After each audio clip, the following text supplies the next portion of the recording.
আসসালামু আলাইকুম রাহমাতুল্লাহ। সুপ্রিয় দর্শক মণ্ডলী, আশা করি মহান আল্লাহ রব্বুল আলমিনের অশেষ দয়ায় আপনারা সবাই ভালো আছেন। আজ আমি আপনাদের সামনে এমন একটি ঘটনা নিয়ে হাজির হয়েছি যা বলতে গিয়ে আমি নিজেও কেঁদেছি এবং যারা শুনেছে তারাও কেঁদেছে। আল্লাহু আকবার। হজরত আইয়ুব আলাইহিসসালাম হজরত ইয়াকুব আলাইহিসসালামের বড় ভাই ইস বা আইস আলাইহিসসালামের বংশধর ছিলেন।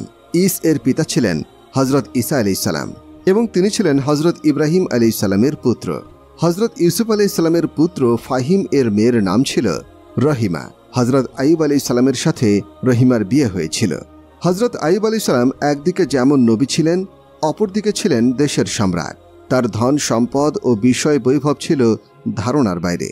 গরু, মহিষ, ঘোড়া, উট, ভেড়া, ছাগল, মেষ, দুম্বা প্রভৃতির বড় বড় পাল ছিল তার। কিন্তু আশ্চর্যের বিষয় এই যে এত এত ধন দৌলত এবং পশু সম্পদ থাকা সত্ত্বেও তার মনে বিন্দু পরিমাণ অহংকার ছিল না। তিনি ছিলেন যার পর নয় ধর্মভীরু। দিন রাতের অধিকাংশ সময়ই তিনি ইবাদত বন্দেগীতে কাটিয়ে দিতেন। তার অতিথি আপ্যায়নের একটি বিশেষ বৈশিষ্ট্য ছিল এই যে প্রতিদিন সকালে যতক্ষণ না পর্যন্ত কাউকে কিছু পানাহার করাতে না পারতেন ততক্ষণ পর্যন্ত নিজেও কিছু খেতেন না। তিনি হজরত ইব্রাহিম আলাইহিসসালামের প্রচারিত ধর্ম প্রচার করতেন। পাপিষ্ঠ ইবলিশ তার ঘনিষ্ঠ ইবাদত বন্দেগীতে ঈর্ষাকাতর হয়ে একদা আল্লাহর কাছে আরজ করল, হে খোদা, তুমি তো আইয়ুব আলাইহিসসালামের প্রতি ভীষণ খুশি, কিন্তু আসল ব্যাপারটা কি জানো? সে যে তোমার ইবাদত বন্দেগী করে, অন্যের উপকার করে, তার একমাত্র কারণ হলো তার প্রতি তোমার এই মুক্ত হস্তদান। আসলে তার ঈমান এতটা মজবুত নয়। তুমি আমার কথা মতো তার সম্পদ একটু কমিয়ে দিয়ে দেখো, দেখবে তার ভাওতা তোমার কাছে ধরা পড়ে গেছে। মহান আল্লাহ তাআলা বললেন, অভিশপ্ত ইবলিশ, তোর ধারণা ভুল। আমার বান্দা আইয়ুব আলাইহিসসালাম সুখ, শান্তি ও প্রাচুর্যের মধ্যে থেকেও যেরূপ ইবাদত করে, আমি তার কাছ থেকে যদি সবকিছু কেড়েও নেই তাহলেও সে কষ্ট ক্লেশের মধ্য দিয়ে একই রূপে আমার ইবাদত করবে। তুই আইয়ুবকে চিনতে পারিসনি। ইবলিশ বলল, না, তা মোটেই নয়। তুমি যদি আইয়ুবের উপর আমার ক্ষমতা দাও তাহলে খুব শীঘ্রই আমি তার ঈমান বিনষ্ট করে তাকে বেঈমান করতে পারব। এটি আমি হলফ করে বলতে পারি। মহান আল্লাহ তাআলা ইবলিশকে বললেন, ঠিক আছে, আমি তোকে আইয়ুবের উপর ক্ষমতা প্রদান করলাম। তুই যেভাবে পারিস, যতভাবে পারিস চেষ্টা করে দেখ আইয়ুবের ঈমান নষ্ট করতে পারিস কিনা।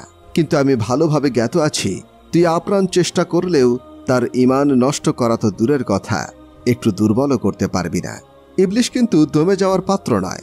সে তৎক্ষণাৎ হজরত আইয়ুব আলাইহিসসালামের কাছে গমন করে দেখল তিনি ইবাদত করছেন। ইবলিশ তাকে কিছু কুপরামর্শ দেওয়ার জন্য অনেকক্ষণ ধরে অপেক্ষা করেও কোনো সুযোগ না পেয়ে বিতৃষ্ণা মনে সেদিনকার মতো প্রস্থান করল। কথিত আছে যে আল্লাহ পাকের সাথে পাপিষ্ঠ ইবলিশ শয়তানের যে কথোপকথন হয়েছিল তা শুনতে পেয়েছিল।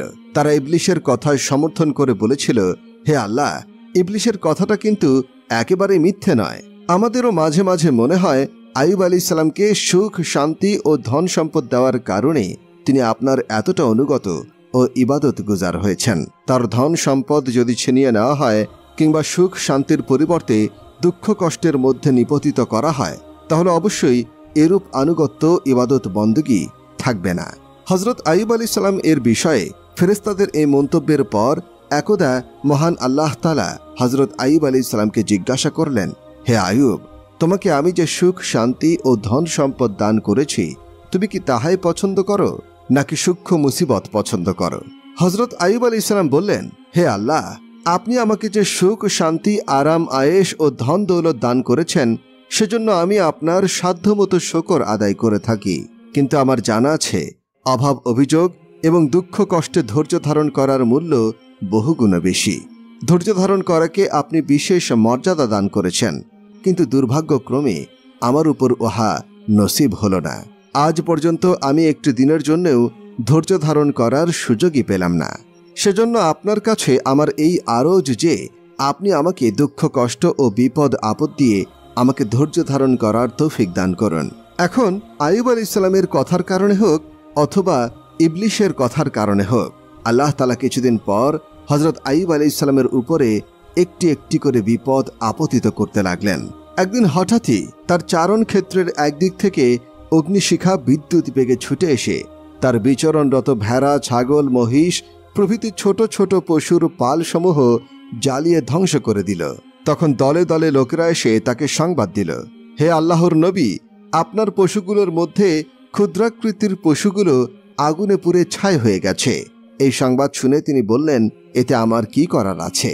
যার মাল তিনি স্বেচ্ছায় নিয়ে গেছেন, এতে আমি খুশি না হয়ে কিভাবে বেজার হতে পারি?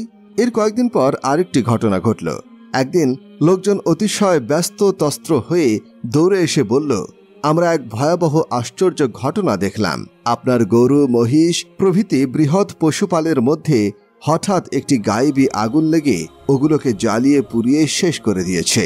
এই কথা শুনে হযরত আইয়ুব আলাইহিস সালাম বললেন, তাতে আমার কি বা করার আছে?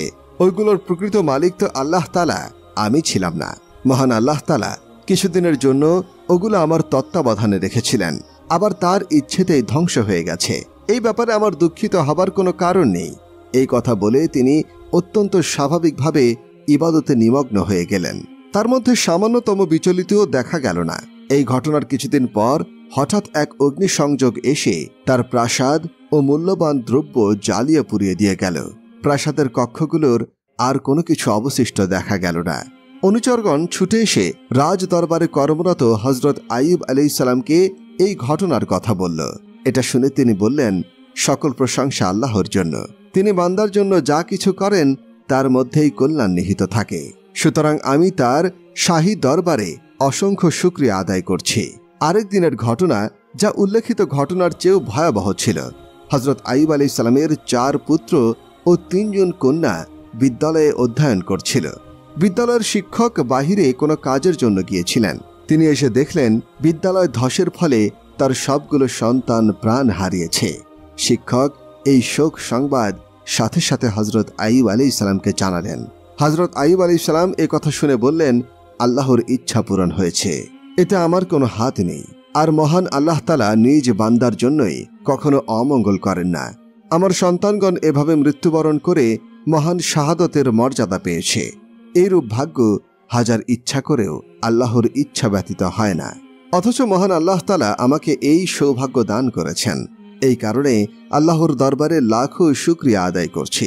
এভাবে হযরত আইয়ুব আলাইহিস সালামের প্রতি যত রকম বিপদ ও দুর্ঘটনা আসলো, সকল ক্ষেত্রেই তিনি ধৈর্যের প্রদর্শন করলেন এবং এতে কল্যাণ নিহিত আছে। এই কথার উপর পূর্ণ বিশ্বাস রেখে প্রতি ক্ষেত্রেই আল্লাহর দরবারে শুকরিয়া আদায় করতে থাকলেন। ধন সম্পদ, বিষয় সম্পত্তি সব কিছুই তার কাছ থেকে চলে গেল। তখন স্বাভাবিকভাবেই তার নিকট হতে সকল কাজের মানুষ একে একে বিদায় নিল। এমনি অবস্থায় তার সন্তানগণও পরলোক গমন করলেন। এখন তিনি জগতের নিকট সর্বহারা রিক্তহস্ত হয়ে গেলেন। কিন্তু সে সময়ও তিনি আল্লাহর উপর কোনো রকম ক্ষোভ, অভিমান ও বিরক্তি প্রকাশ না করে আর অধিক পরিমাণে ইবাদত করতে লাগলেন। তার স্ত্রীগণ তার এই দুঃখজনক অবস্থা দেখে, বিশেষ করে তার সন্তানগণের ইন্তেকালের ঘটনার কারণে বিষণ্ণ হয়ে পড়েন। কিন্তু হযরত আইয়ুব আলাইহিস সালাম তাদের যে কোনো অবস্থায় আল্লাহর ইচ্ছের উপর ধৈর্য ধারণ ও খুশি থাকার জন্য উপদেশ দিতে লাগলেন। ইতিমধ্যেই হযরত আইয়ুব আলাইহিস সালামের এত সব বিপদের মধ্যে আরেকটি মহা বিপদ আত্মপ্রকাশ করল। প্রথমে তার পায়ের নিচে একটি ফোস্কার মতো দেখা দিল। 2-1 দিনের মধ্যেই উহা ফেটে প্রচণ্ড ঘায়ের সৃষ্টি হল। এরপরে সারা শরীরে ঘা হলো। এটি ছিল ভয়ানক কুষ্ঠরোগ। কয়েকদিনের মধ্যেই তার শরীরের চামড়া ও গোস্তে পচন ধরতে শুরু করল। তার শরীরের থেকে ভয়ানক রকমের দুর্গন্ধ বের হতে শুরু করল। তার এই অবস্থা দেখে তার স্ত্রীদের মধ্যে একমাত্র রহিমা ব্যতীত বাকি সবাই চলে গেল। কিন্তু রহিমা ছিলেন অদ্বিতীয়া পত্নী, সতী সাধ্বী নারী। তিনি যেমন ছিলেন পরম ধার্মিক, তেমনি ছিলেন স্বামীর সেবায় নিবেদিতা প্রাণ। তৎকালীন যুগে তার তুলনা ছিলেন তিনি নিজেই। হযরত আইয়ুব আলাইহিস সালামের চরম সংকটকালে একে একে সকলেই যখন তাকে ত্যাগ করে চলে গেল, তখন একমাত্র বিবি রহিমাই তার কাছে থেকে গেলেন এবং যথাসাধ্য তার খেদমতে আত্মনিয়োগ করতে লাগলেন। হযরত আইয়ুব আলাইহিস সালাম তাকে বলতে লাগলেন, রহিমা, সবাই যখন চলে গেছে, তুমি আর একা রইলে কেন? রহিমা বললেন, ওহে প্রিয়তম স্বামী আমার, সতী সাধ্বী নারীর স্বামী ছাড়া আর স্থান কোথায় বলুন? একমাত্র সেবা যত্ন ও সেবাই তার কাম্য। বিবি রহিমার কথা শ্রবণ করে ওই কঠিন সংকট অবস্থার মধ্যেও হযরত আইয়ুব আলাইহিস সালামের মন আনন্দে ভরে গেল। হৃদয়ের মধ্যে একটি আশীর্বাদ ধ্বনি আপনা আপনি উচ্চারিত হল, রহিমা, মহান আল্লাহ তাআলা তোমার মঙ্গল করুন। হযরত আইয়ুব আলাইহিস সালামের গলিত দেহ থেকে তখন ভয়ানক রকমের দুর্গন্ধ বের হতে লাগল এবং উহাতে স্থানীয় বায়ু পর্যন্ত দুর্গন্ধময় হয়ে গেল। দেশের লোকজন রোগাক্রান্ত হবার ভয়ে রহিমাকে বলল, রহিমা, তুমি তোমার স্বামীকে নিয়ে শীঘ্রই এই নগরী ত্যাগ করো। একদিনের জন্যেও আমরা তোমাদেরকে এখানে থাকতে দেব না। বাধ্য হয়েই রহিমা স্বামীকে একটি চাটাই পেঁচিয়ে কাঁধে তুলে নিয়ে দূরবর্তী এক গ্রামে গিয়ে হাজির হল। রোগাক্রান্ত স্বামীর দেহের ওজন তখন কমে এই পর্যায়ে পৌঁছে গিয়েছিল যে তাকে বহন করতে বিবি রহিমার সামান্যতম কষ্ট হল না। কিন্তু স্বামীকে নিয়ে তিনি যেই গ্রামে আশ্রয় নিলেন, সেই গ্রামের লোকজন আইয়ুব আলাইহিস সালামের রোগ দেখে তাকে তাড়িয়ে দিলেন। একইভাবে বিবি রহিমা স্বামীকে নিয়ে একে একে 7টি গ্রামে গেলেন এবং 7টি গ্রাম থেকেই তারা বিতাড়িত হলেন। অবশেষে তিনি মৃত প্রায় স্বামীকে নিয়ে অন্য এলাকায় গিয়ে আশ্রয় নিলেন। সেখানে গিয়ে তারা গাছের পাতা ও শাখা দিয়ে ছোট্ট কুটিরের ন্যায় একটি বাসস্থান তৈরি করে উহার ভিতরে স্বামীকে রাখলেন। রিক্তহস্ত রহিমার সামনে তখন বহুরূপ সমস্যা দেখা দিল। নিজের ইবাদত যথাযথভাবে পালন করা, স্বামীর ইবাদতের ব্যবস্থা করে দেওয়া এবং তার রোগের পরিচর্যা করা, তদুপরি স্বামীর এবং নিজের পানাহারের ব্যবস্থা করা ছিল তার প্রাত্যহিক দায়িত্ব। প্রতিদিন তিনি প্রতিনিয়ত স্বামীর দেহের ঘা পরিষ্কার করে তার ইবাদত বন্দগীতে তাকে সাহায্য করে তারপর তিনি কিছু খাবার সংগ্রহ করতে গ্রামে চলে যান। গ্রামের লোকদের কিছু কিছু কাজ কর্ম করে দিয়ে উহার বিনিময়ে যা পান তার কিছু অংশ তিনি খান আর কিছু অংশ স্বামীর জন্য নিয়ে আসেন। অতঃপর উহার স্বামীকে খাইয়ে অবশিষ্ট যা থাকে তা নিজে খেয়ে কোনোভাবে জীবন ধারণ করেন। এইভাবেই বেশ কিছুদিন যাওয়ার পর একদা গ্রামে গিয়ে কোনো কাজই জুটল না। তিনি সন্ধ্যা পর্যন্ত ঘুরে ঘুরে যখন কোথাও কোনো কাজের ব্যবস্থা করতে পারলেন না, তখন তিনি একেবারে ব্যস্ত হয়ে পড়লেন। ঘরে তার রোজাদার স্বামী তাকে কি খেতে দিবেন? কাঁদতে কাঁদতে তিনি আল্লাহর দরবারে ফরিয়াদ জানালেন এবং পথ চলতে লাগলেন। শেষ পর্যন্ত বিবি রহিমা এক কাফের মহিলার নিকট উপস্থিত হয়ে বললেন, আপনার যদি কোনো কাজ থাকে তাহলে আমার দ্বারা উহা করিয়ে আমাকে বিনিময় হিসাবে কিছু আটা দিন। আমি আজ আমার রোজাদার রোগাক্রান্ত স্বামীর জন্য কিছু রোজগার করতে পারিনি। হৃদয়হীন মহিলাটি বলল, আমার কাছে করার মতো কোনো কাজ নেই। রহিমা বলল, তাহলে আপনি আমাকে কিছু আটা ধার দিন, তার বদলে আমি কালকে এসে আপনার কাজ করে দিব। তখন কাফির মহিলাটি বলল, আমি তোমাকে কোনো আটা দেব না, তবে তুমি যদি একটি কাজ করতে পারো তাহলে আমি তোমাকে আটা দিব। কাজটি হলো তোমার মাথার ওই লম্বা চুলগুলো একগুচ্ছ কেটে আমাকে দিতে হবে। রহিমা বললেন, না না, ইহা আমার পক্ষে সম্ভব নয়, কেননা আমার রুগ্ন দুর্বল স্বামী নিজে উঠে বসতে পারেন না, তিনি আমার এই চুল ধরে উঠে বসেন, সুতরাং এই চুল কেটে দেওয়া আমার পক্ষে কোনোভাবেই সম্ভব নয়। মহিলা বলল, তাহলে তোমাকে আটা দেওয়াও আমার পক্ষে সম্ভব নয়। কাফের মহিলার এমন কথা শুনে আগত রহিমা বাধ্য হয়ে মাথা হতে এক গোছা চুল কেটে দিয়ে আটা নিয়ে দ্রুত গতিতে কুটিরের দিকে রওনা হলেন।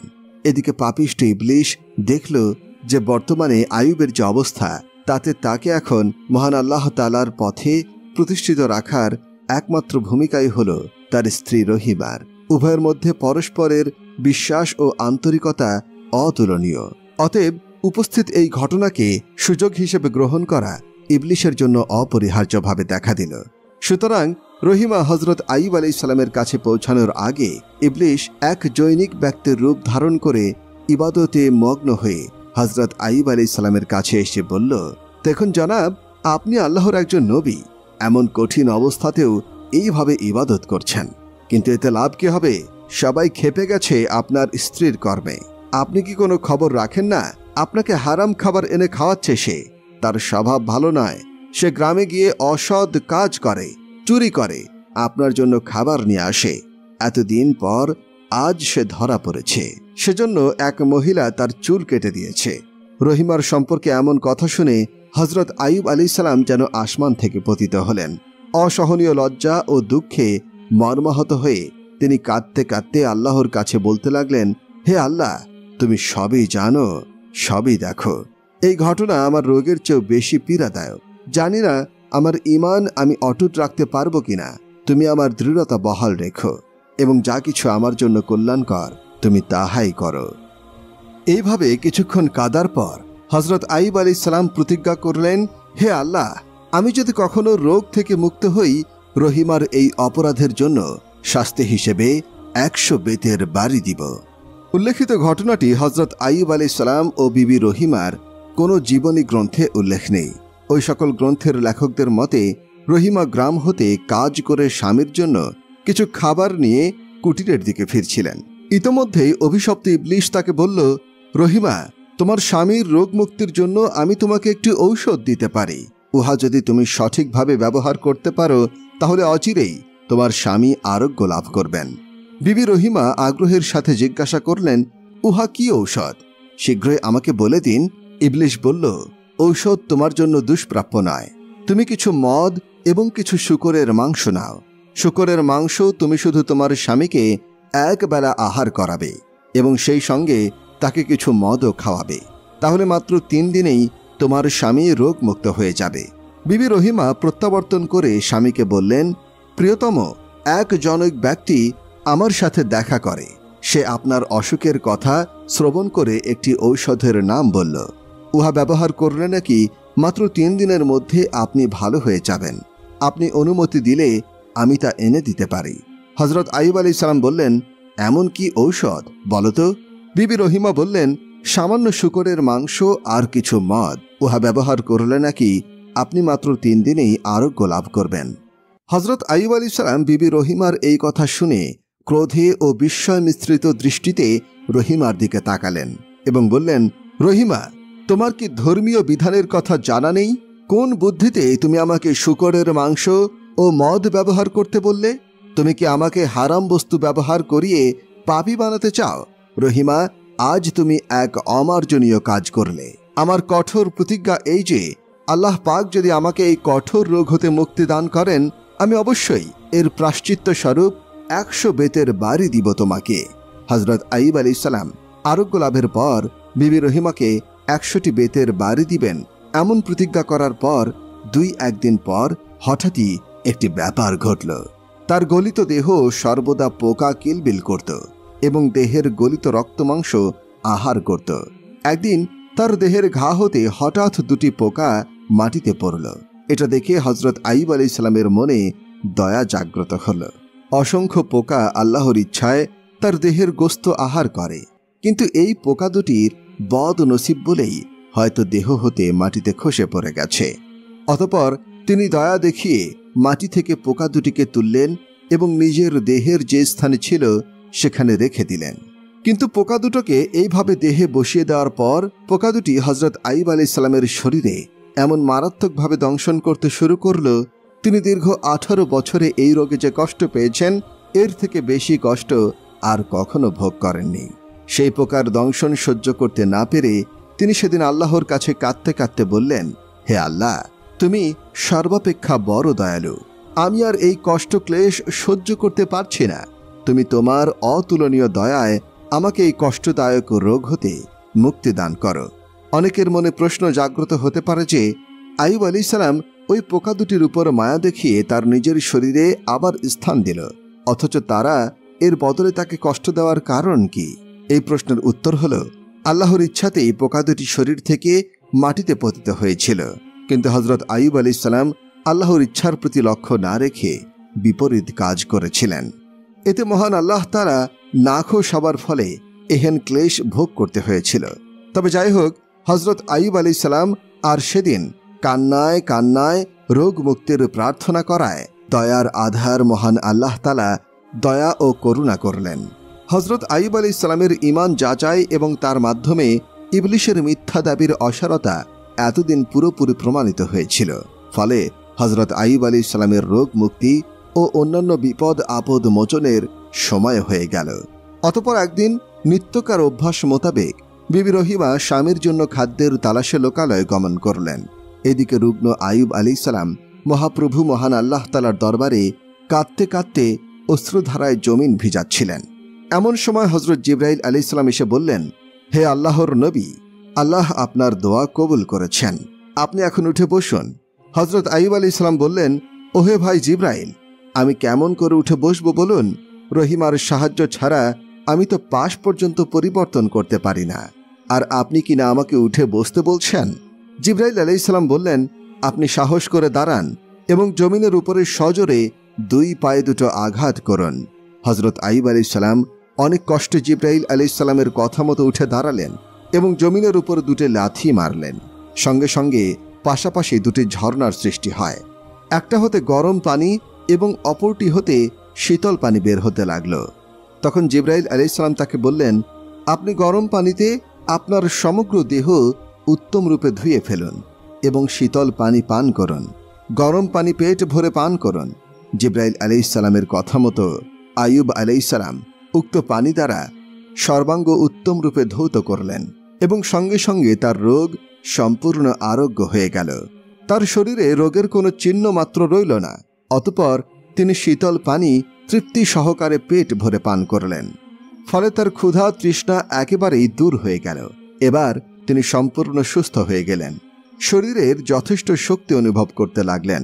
তার দেহের স্বাস্থ্য ও সৌন্দর্য ফিরে এলো। এই সময় হজরত জিব্রাইল আলাইহিস সালাম বেহেশত থেকে একখানা মনোরম চাদর নিয়ে এলেন এবং তার হাতে অর্পণ করলেন। হজরত আইয়ুব আলাইহিস সালাম চাদরখানা পরিধান করলেন। তারপর জিব্রাইল আলাইহিস সালাম সহ তিনি এক পুলের কাছে গিয়ে বসলেন। তখন তার শরীর ও চেহারায় এমন পরিবর্তন এসেছে যে যারা কেবল রুগ্ন আইয়ুব আলাইহিস সালামকে দেখেছে তারা এখন তাকে দেখে বলতে পারবে না যে এই ব্যক্তি সে রোগাক্রান্ত আইয়ুব। বিবি রহিমা গিয়েছিল গ্রামের কাজ করে স্বামীর জন্য কিছু খাবার সংগ্রহ করে আনতে। ইতিমধ্যেই সে কিছু আটা, ডাল ও অন্যান্য খাদ্যদ্রব্য নিয়ে কুটিরে এলেন। কিন্তু কুটিরে এসে সে তার স্বামীকে দেখতে না পেয়ে একাধারে ভীত, শঙ্কিত ও বিস্মিত হয়ে গেলেন। মনে মনে ভাবলেন, ব্যাপার কি হলো তার? যার পক্ষে সজ্জিত অবস্থায় পাশ পরিবর্তন করা সম্ভব নয়, তিনি কোথায় যেতে পারেন? তার মনে অশুভ চিন্তাভাবনা প্রবলভাবে দেখা দিল। নিশ্চয়ই তাকে বনের বাঘে অথবা অন্য কোনো হিংস্র প্রাণী খেয়ে ফেলেছে কিংবা ধরে নিয়ে গেছে। অথচ এই অলক্ষণে ঘটনার কথা চিন্তাও করা যায় না। বিবি রহিমা তখন প্রায় পাগলিনীর মতো অবস্থায় এদিক সেদিক ছোটাছুটি করে স্বামীর সন্ধান করতে লাগলেন। অবশেষে তিনি দৌড়াতে দৌড়াতে পুলটির কাছে উপস্থিত হলেন। সেখানে দেখলেন 2 জন ব্যক্তি বসে কথাবার্তা বলছে। তিনি তাদের কাছে এসে বললেন, ভাই, এই নিকটেই আমার ক্ষুদ্র কুটিরে আমার রুগ্ন স্বামী শায়িত ছিলেন। তার উঠে বসার শক্তিও ছিল না। আমি তার জন্য কিছু খাবার সংগ্রহ করতে লোকালয়ে গিয়েছিলাম, কিন্তু আমি ফিরে এসে তাকে দেখছি না। আপনারা তার কোনো সন্ধান বলতে পারবেন? জিব্রাইল আলাইহিস সালাম বললেন, আপনি আপনার স্বামীকে দেখলে চিনতে পারবেন। রহিমা বললেন, কি যা তা বলছেন? আমি আমার স্বামীকে কেন চিনব না? অবশ্যই আমি তাকে চিনতে পারবো। রহিমার কথা শ্রবণ করে জিব্রাইল আলাইহিস সালাম পাশে বসা আইয়ুব আলাইহিস সালাম মুচকি হাসলেন। রহিমা সেই হাসি দেখে কিছুক্ষণ তার দিকে তাকিয়ে রইলেন। তার চোখের দৃষ্টিকে আর ফাঁকি দেওয়া সম্ভব হলো না। তিনি ছুটে গিয়ে হজরত আইয়ুব আলাইহিস সালামের গলা জড়িয়ে ধরে কেঁদে ফেললেন আর বললেন, হে প্রিয়তম, তাহলে আল্লাহ কি আপনাকে আরোগ্য দান করেছেন? এবার হজরত আইয়ুব আলাইহিস সালাম স্ত্রীর গলা জড়িয়ে ধরে কতক্ষণ কাঁদলেন। এইভাবে কিছু সময় উভয়ে কেঁদে কেটে মহান আল্লাহর দরবারে শুকরিয়া আদায় করার পর হজরত আইয়ুব আলাইহিস সালাম বিবি রহিমার অনুপস্থিতিতে যা যা ঘটেছে সবকিছুই বর্ণনা করলেন। অতঃপর স্বামী স্ত্রী অরণ্যবাস পরিত্যাগ করে রাজমহলে প্রত্যাবর্তন করলেন। সেখানে গিয়ে দেখলেন মহান আল্লাহ তাআলা তাদের ধ্বংসপ্রাপ্ত সকল বস্তুগুলো সাবেক অবস্থায় ফিরিয়ে দিয়েছেন। হজরত আইয়ুব আলাইহিস সালামের পুরাতন বাড়িগুলো নতুন রূপ ধারণ করে সুসজ্জিত অবস্থায় রয়েছে। যে সন্তানগুলো মারা গিয়েছিল তারা সবাই জীবিত অবস্থায় আনন্দ ফুর্তি করছে। যে সমস্ত ধন সম্পদ, মাল, আসবাবপত্র ধ্বংস হয়েছিল সেগুলো সবকিছুই ভরপুর দেখা যাচ্ছে। হজরত আইয়ুব আলাইহিস সালাম এই সমস্ত পাত্র, মিত্র, রাজ কর্মচারী বৃন্দ এবং সিপাহী লস্কর তার দুরবস্থার সময় তাকে ফেলে চলে গিয়েছিল। তারা সবাই একে একে জমায়েত হতে লাগল, কিন্তু তিনি সকলকে খুশির সঙ্গে গ্রহণ করলেন। কারো প্রতি সামান্যতম অসন্তুষ্টি প্রকাশ করলেন না। মহান আল্লাহ তাআলার এরূপ অফুরন্ত দয়া ও অনুগ্রহের জন্য তিনি ও বিবি রহিমা মহান আল্লাহ তাআলার দরবারে লাখো কোটি শুকরিয়া আদায় করলেন। অতঃপর হজরত আইয়ুব আলাইহিসসালাম বিবি রহিমাকে 100টি বেত মারার প্রতিজ্ঞা পালন করার জন্য প্রস্তুত হলেন। তিনি অবশ্য বিবি রহিমাকে প্রাণের চেয়েও বেশি ভালোবাসতেন। তার কঠিন রোগের অবস্থায় নিজস্ব সব লোকজন, অন্যান্য বিবিগণ এবং ঘনিষ্ঠ আত্মীয় স্বজন যখন সকলে তাকে ছেড়ে চলে গিয়েছিল, তখন কেবলমাত্র এবং একমাত্র বিবি রহিমায় একা ছায়ার মতো তার পাশে থেকে আহার আদি জোগাড় করে দিয়ে তার প্রাণ রক্ষা করেছিলেন। নিজের প্রাণ ও শরীরের দিকে বিন্দুমাত্র লক্ষ্য না করেই স্বামীর সেবায় প্রতি মুহূর্তে নিজেকে নিয়োজিত রেখেছেন। এইসব হজরত আইয়ুব আলাইহিসসালাম প্রত্যক্ষণ করেছেন। তার পেটের ক্ষুধা নিবারণের জন্য নিজে মানুষের বাসায় দাসী বৃত্তি পর্যন্ত করে খাবার জোগাড় করেছেন, এটিও তিনি জানেন। তথাপি যেহেতু তিনি অসুস্থ অবস্থায় আল্লাহর নামে প্রতিজ্ঞা করেছিলেন, এখন সেই কসম রক্ষা না করে কোনো উপায় নেই। সুতরাং কসম রক্ষা করার তাগিদে তিনি বিবি রহিমাকে 100 বেত মারার জন্য উদ্যত হলেন। ঠিক এমন সময় আল্লাহর পক্ষ হতে জিবরাইল আলাইহিসসালাম এসে বললেন, হে আল্লাহর নবী, শান্ত হন। রহিমা শাস্তি পাবার মতো অপরাধিনী নন। কোনরূপ ত্রুটি বিচ্যুতিও তার হয়নি। তিনি আপনাকে ঔষধ খাওয়ানোর যে প্রস্তাব দিয়েছিলেন, তাতেও তিনি কোনরূপে দোষী নন। বরং অভিশপ্ত ইবলিশ ভালো মানুষের ছদ্মবেশে তাকে ওই প্রস্তাব দিয়েছিল। তিনি কেবল আপনাকে ইবলিশের প্রস্তাবের কথা ইবলিশকে চিনতে না পেরে আপনাকে বলেছিলেন, আপনার অনুমতির আশায়। তারপর জিবরাইল আলাইহিসসালাম বিবি রহিমাকে 100 বেত্রাঘাতের বিনিময়ে অন্য পন্থা বলে দিলেন এবং বললেন, তাতেই আপনার প্রতিজ্ঞা পালন হয়ে যাবে। এটি আল্লাহ পাকের ইচ্ছা। হজরত আইয়ুব আলাইহিসসালাম জিবরাইল আলাইহিসসালামের উপদেশ অনুসারে কাজ শুরু করলেন। এভাবেই তার প্রতিজ্ঞা পালন হয়ে গেল। আল্লাহর রাসূল সাল্লাল্লাহু আলাইহি ওয়াসাল্লাম বলেছিলেন, ধৈর্য নামক বৃক্ষ অনেক কাঁটাযুক্ত এবং এর ফল অনেক মিষ্টি। বন্ধুরা, আজ এ পর্যন্তই। এই ছিল হজরত আইয়ুব আলাইহিসসালামের সময়কার কাহিনী, যা বিভিন্ন তথ্য সূত্রে পাওয়া যায়। আশা করি আমাদের আলোচনা আপনার ভালো লেগেছে। এমন ভিডিও আরও পেতে আমাদের চ্যানেলটি সাবস্ক্রাইব করে আমাদের পাশেই থাকুন। ধন্যবাদ।